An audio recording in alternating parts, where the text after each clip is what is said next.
Having said that, Gianni, for the few people that don't know your background, can you take a quick minute and tell everybody your background? My background? Your background. A minute? Yes. Try to do it in a minute. I mean, buckle up, everybody. You have, a matter of fact, well, how about I do it for you? Here's what I'm going to do. Okay, here's what I'm going to do. When you and I did the show together, what was it, 3 years? It's been 3 years. That is 3 years ago. I can't even believe it's 3 years. That's the last time you guys saw each other, sat in the same room? Oh, 3 we've years ago? spoken, I don't know how many No, I times. talked to him all. We correspond electronically. But in person, this is in the first person, time. 3 years ago, in my living room in New York. How good does he look Oh, still? he looks better today than it was 3 years ago. I'm not even kidding with you. First thing I said is, I can't believe how you look.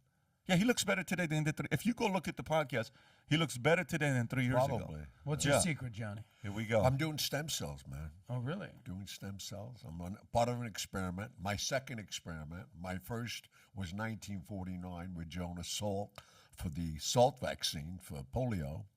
And then I got involved in this in a very strange way. I was rushed to New York Presbyterian about 12 years ago, and for 6 gunshots. And hold on, what do you mean? I was shot 6 times at close range. Anyway, a friend. A friend of the family shot you. Okay. And when they went in to do it, they saw that my left side of my body was smaller than my right side, not realizing my 5 years of polio. And the doctors that were operating on me realized I'm a great candidate for having this stem cell. How old were you at the time? 71. No, 69. 69 years old. Yeah, I'll be 80 this December. So what year was it the first time you did it?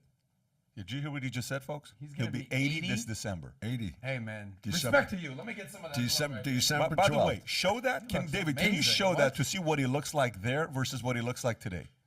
Just show that picture. You look better today than you did in that picture. Okay. Tanner, healthier, still bling bling, and that's no. He's 24/7. I never checked. All this has a meaning. Yeah. Everything here, everything I wear is a meaning. I just don't go to the store and say, "Oh, I like that, buy it." This is a pin from my grandfather, Knights of Malta, the Vatican. Wow. I mean, all this stuff means something. What's the most meaningful piece of jewelry you're rocking? John Paul, who's now a saint. He gave me the crest that's covered right now because of solidarity to Ukraine. Really? I covered it with a black ribbon. But he gave me that in 1948. You're talking about the Pope? Pope John Paul, who's now a saint. Yep. And my little kids, my grandkids say to me, Papa, you're the only guy we know, you really know a saint. You knew him. 1948. Because they all have pictures, yeah. 1948. No, I was 48. Oh, you were 48. Okay, you were 40 when he gave it to you, and you met him over there?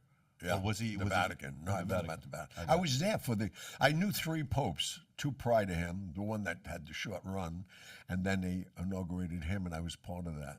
I was very good friends with Bishop Marcinkus during the Vatican, and he ran the Vatican Bank, and we were doing a lot of business out of Vegas for about 20 years with him. So if you enjoyed this little segment from the podcast, click over here to watch the entire podcast, and if you've not subscribed to the channel, please do so. Take care, everybody.